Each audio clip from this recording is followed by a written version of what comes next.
Ohayo gozaimasu minasang. Ketemu lagi dengan saya Haikal Sensei. Ya, di video ini adalah kelanjutan video sebelumnya. Video sebelumnya adalah tentang letak ruangan di sekolah. Nah, video kali ini kita akan belajar tentang menyatakan letak seseorang. Menyatakan letak seseorang. Oke, teman-teman. Bagaimana caranya? Langsung saja kita ke video pembelajaran hari ini.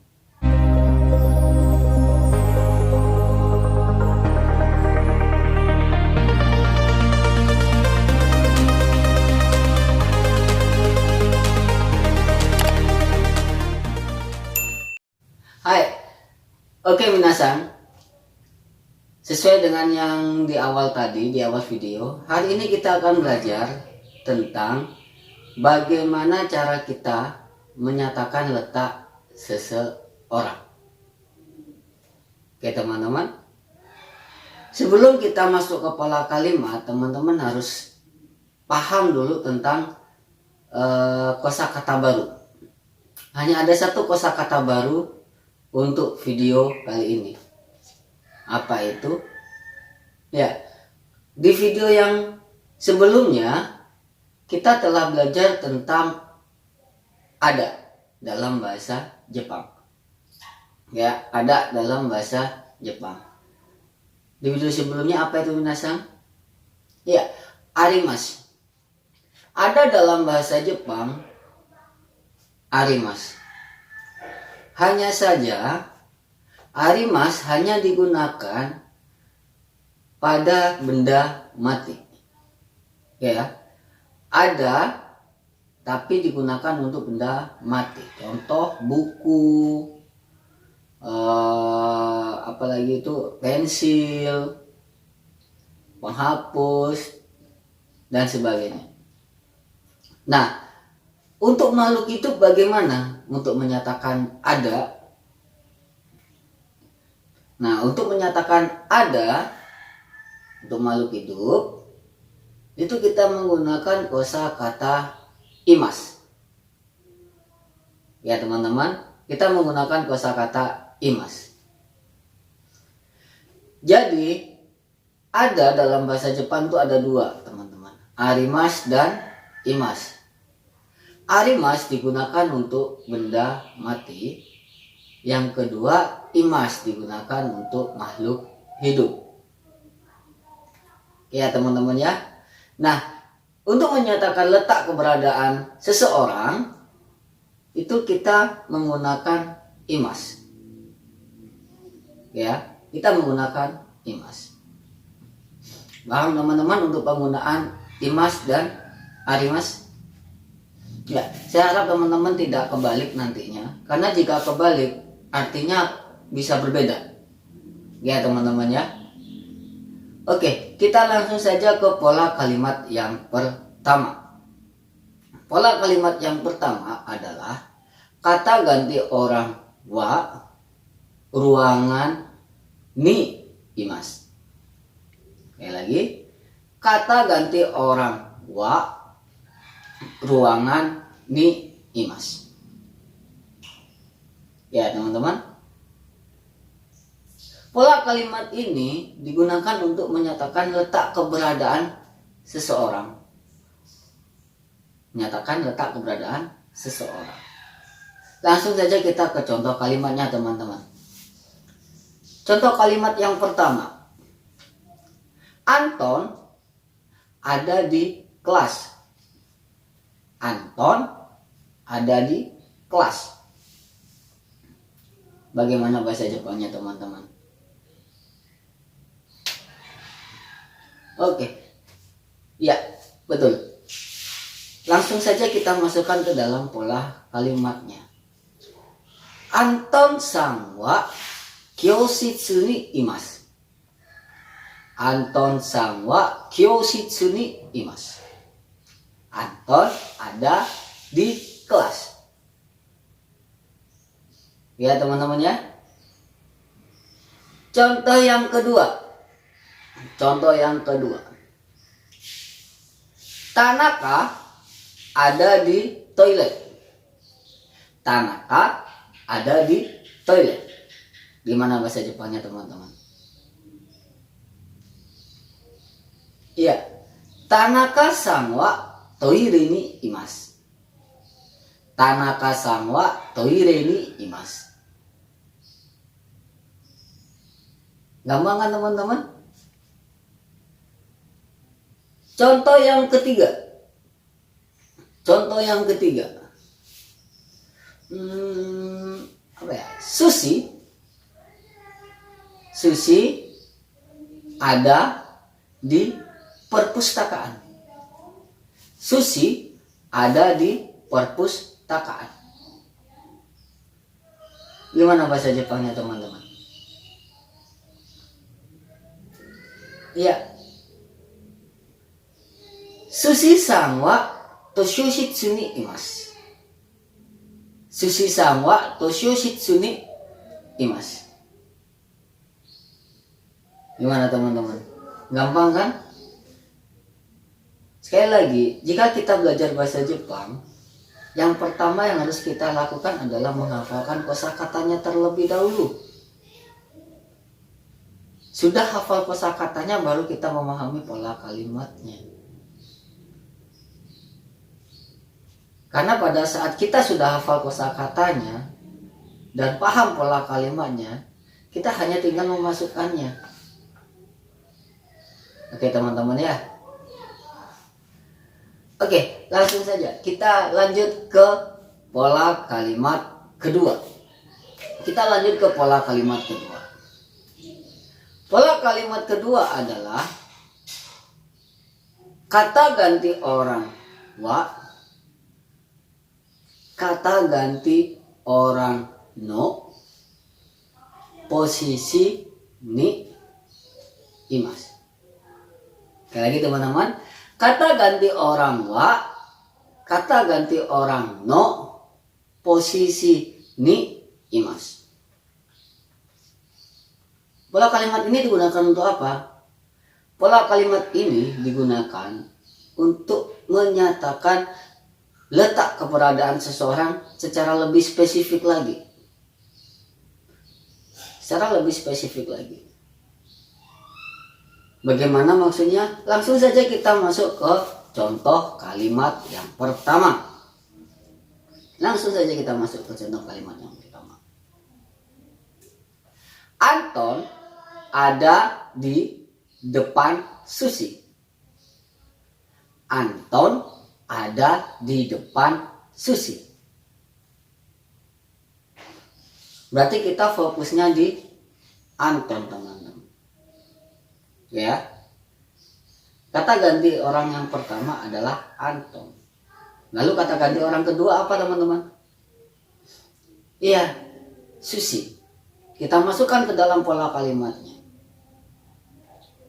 Anton san wa Susi san no mae desu. Anton san wa Susi san no mae desu. Gitu teman-teman. Selanjutnya, contoh yang kedua. Tanaka di samping Maeda. Tanaka di samping Maeda. Ya. Tanaka ada di samping Maeda. Gimana bahasa Jepangnya teman-teman? Ya, Tanaka-san wa Maeda-san no tonari ni imasu. Tanaka-san wa Maeda-san no tonari ni imasu. Contoh yang ketiga teman-teman. Contoh yang ketiga. Doni ada di belakang Tono. Doni ada di belakang Tono. Bahasa Jepangnya gimana teman-teman? Ya, Doni-san wa Tono-san no ushiro ni imasu. Doni-san wa Tono-san no ushiro ni imasu. Loh sensei, apakah hanya bisa digunakan di depan si ini, di depan si itu sensei? Tidak teman-teman. Bisa juga kita gunakan seandainya itu adalah di depan, di samping, atau di belakang sebuah ruangan. Berarti gimana pola kalimatnya? Pola kalimatnya adalah kata ganti orang wa, ruangan no, posisi ni imasu. Kata ganti orang wa, ruangan no, posisi ni imasu. Contohnya gimana? Contohnya, Anton ada di belakang kantin. Anton ada di belakang kantin. Gimana bahasa Jepangnya? Ya, Anton-san wa kantin no ushiro ni imasu. Anton-san wa kantin no ushiro ni imasu. Contoh yang kedua, Susi ada di depan perpustakaan. Susi ada di depan perpustakaan. Gimana bahasa Jepangnya? Ya, langsung saja. Sushi-san wa toshoshitsu no mae ni imasu. Sushi-san wa toshoshitsu no mae ni imasu. Contoh yang ketiga. Contoh yang ketiga. Yamada di samping UKS. Yamada di samping UKS. Gimana bahasa Jepangnya teman-teman? Ya, Yamada-san wa hokenshitsu no tonari ni imasu. Yamada-san wa hokenshitsu no tonari ni imasu. Gampang kan teman-teman? Mungkin teman-teman sudah mulai terbiasa untuk menerjemahkan. Pola kalimat selanjutnya dan yang terakhir. Apa itu? Kata ganti orang wa doko ni imasu ka? Kata ganti orang wa doko ni imasu ka? Nah, pola kalimat ini digunakan untuk menanyakan letak keberadaan seseorang, teman-teman. Untuk menanyakan letak keberadaan seseorang. Contohnya gimana? Oke, contoh. Kita langsung saja ke contoh. Lia ada di mana? Lia ada di mana? Bahasa Jepangnya gimana? Iya. Lia-san wa doko ni imasu ka? Lia-san wa doko ni imasu ka? Jawabannya gimana? Jawabannya langsung saja teman-teman. Misal, ada di kantin. Ada di kantin. Berarti bahasa Jepangnya kantin ni imasu. Kantin ni imasu. Lia-san wa doko ni imasu ka? Kantin ni imasu. Ya teman-teman. Contoh yang kedua.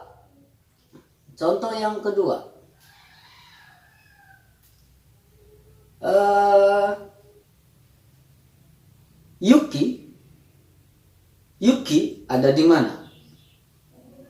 Yuki ada di mana? Gimana bahasa Jepangnya teman-teman? Iya. Yuki-san wa doko ni imasu ka? Yuki-san wa doko ni imasu ka? Ada di ruang kepala sekolah. Ada di ruang kepala sekolah. Kochoshitsu ni imasu. Kochoshitsu ni imasu. Yuki-san wa doko ni imasu ka? kocho shitsu ni imasu. Oke teman-teman, apakah hanya di ruangan saja? Jawabannya tidak. Kita bisa menjawab dengan di depan seseorang, atau di samping, atau di belakang seseorang. Contoh, Anton ada di mana? Anton ada di mana? Bahasa Jepangnya, Anton-san wa doko ni imasu ka? Anton-san wa doko ni imasu ka? Ada di depan sushi.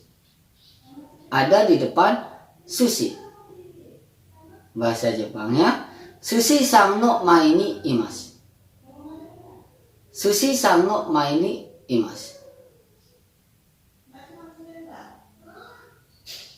Apakah hanya di depan seseorang sih? Tidak juga. Tergantung kondisinya. Seandainya di depan atau di belakang atau di samping sebuah ruangan, bisa sih? Bisa. Contoh.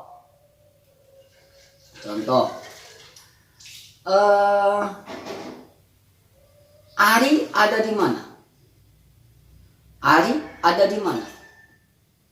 Gimana bahasa Jepangnya teman-teman? Iya. Ari-san wa doko ni imasu ka? Ari-san wa doko ni imasu ka? Ada di depan toilet. Ada di depan toilet. Bahasa Jepangnya, toire no mae ni imasu. Toire no mae ni imasu. Oke teman-teman ya, saya harap teman-teman paham. Sekali lagi, semua untuk jawaban dari pertanyaan, misalnya ada di mana, gitu. Jawabannya tergantung dari kondisinya teman-teman. Seandainya kita ingin langsung menjawab ada di sebuah ruangan, kita gunakan pola kalimat yang pertama. Tapi kalau kita ingin menjawabnya dengan ada di depan seseorang misalnya, kita gunakan pola kalimat yang kedua. Kalau kita ingin menjawab ada di depan sebuah ruangan, berarti kita menggunakan pola kalimat yang ketiga. Gimana teman-teman? Gampang bukan belajar bahasa Jepang? Oke, segini saja video pembelajaran kita hari ini. Jangan lupa like, share, dan subscribe. Ya, mata nih.